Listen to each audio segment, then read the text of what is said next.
System alert. System alert. The security system of the nuclear plant is damaged. You have to help the artificial intelligence to find the password. Find the missing words. You have 20 seconds.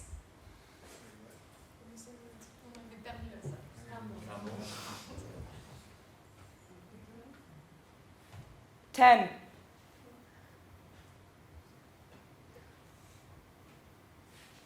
5. What do you mean?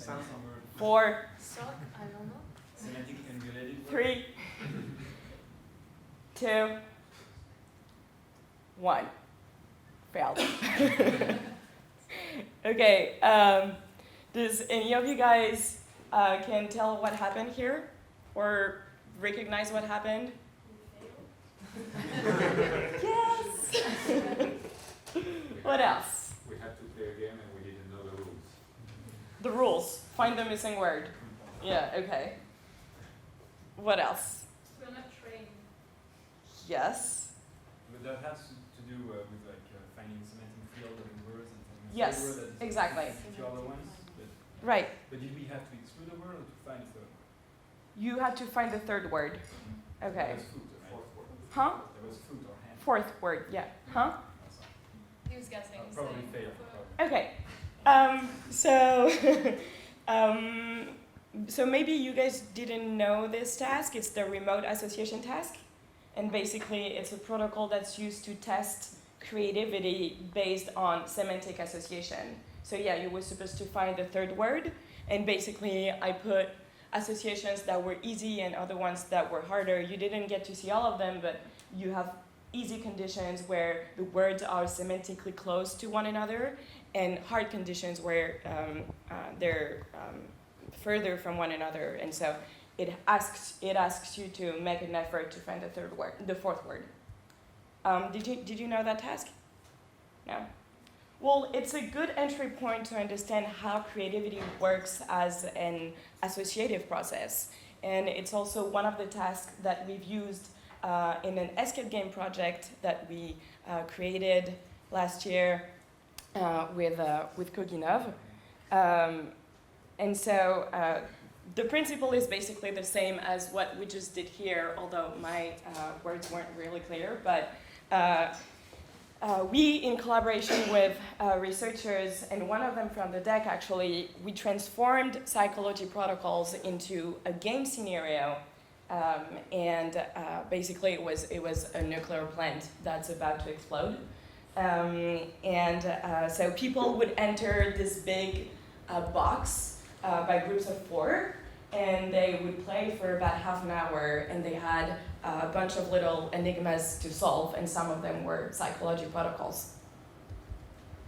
And at the end of the game, we would debrief the session based on their experience in the game, and we would use this experience to explain the protocols that were hidden in the game and the cognitive processes that were used. And so basically, the idea was to use this immersive experience to help people understand better their own cognition. And this is just one example of our job at Cog'Innov. We equip researchers with different types of tools to help them dialogue with society. And this dialogue can have many different uses. You might want to disseminate knowledge to the public, as with this escape game project. You might also want to promote your research towards public institution, or maybe develop a collaboration with an industry. And so on and so forth. I'm sure you guys have other examples. And after a few years working in this field, we realized that to do our job, we really needed 2 things. First, we needed to understand cognitive science as a field, as a scientific field, and what is its scope in society. And secondly, we needed to work with partners that are experts in turning theoretical abstract knowledge into experiences, shapes, purposes that are relevant and accessible for society. And so we gathered a bunch of partners coming from a lot of disciplines, for instance, design and art.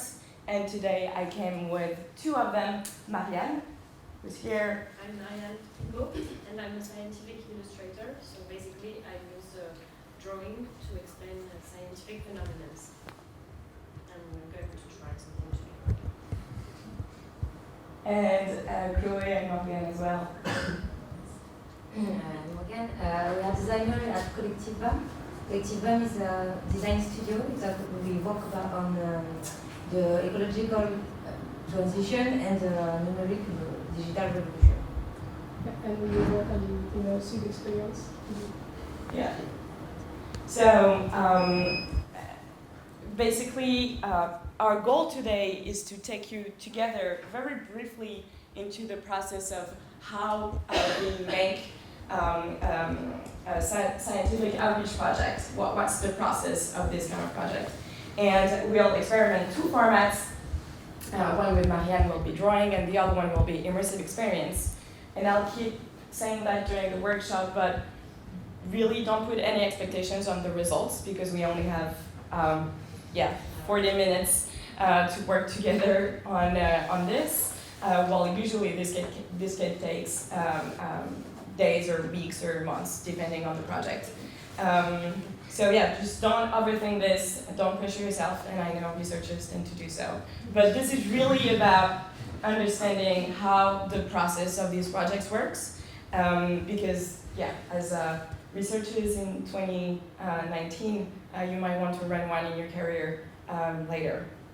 So for the next 40 minutes, I'll ask you to put yourself in the shoes of a bunch of researchers from the DEC who decided to collectively launch a scientific outreach project for the department. So you guys, so each group actually represents a lab, and you are supposed to have a lab number and a pile of documents that you'll be using during the workshop. You guys all have one. Let's go. So to refresh your memory, you came to us a few months ago and you wanted to build a collective project with all the labs from the DEC. You didn't know what you wanted to do, but you wanted to do something for the department. So during the past months, we've been working on the first phase of the project, which basically consisted in defining a strategic positioning for that project. Basically, why do we want to do that, and what do we want to do? This phase was based on an investigation of your environment, of your context.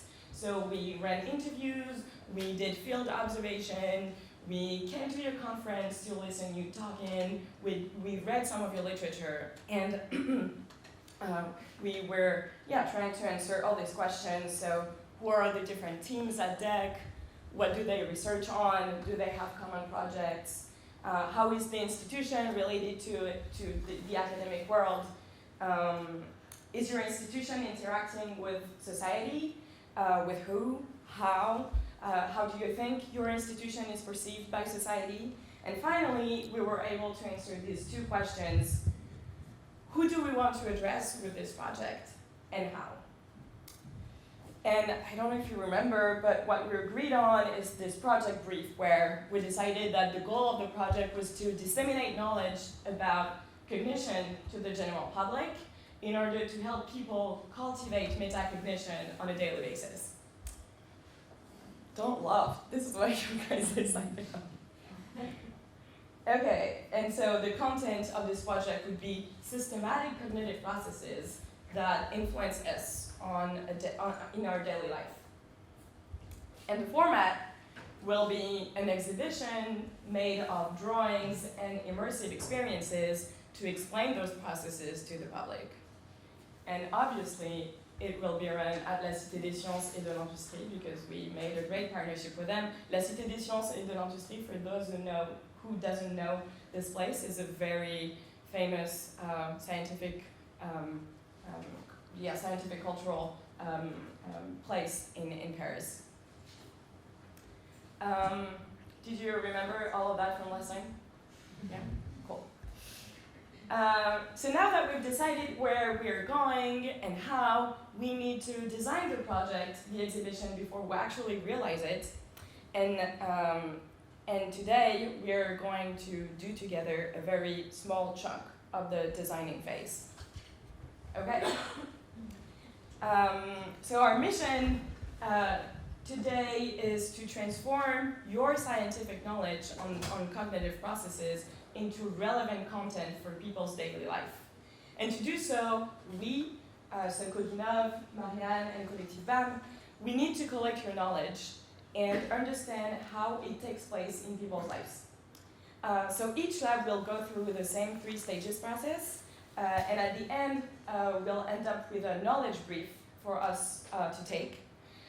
So very briefly, and I'll go through that again, but you will first select and describe a cognitive process. Each lab will do that. Then map the epistemological frame, and then imagine your format. The only difference is that some of you guys will be working on a drawing format, and the other ones will be working on an immersive experience format. And yeah, do you have any questions so far?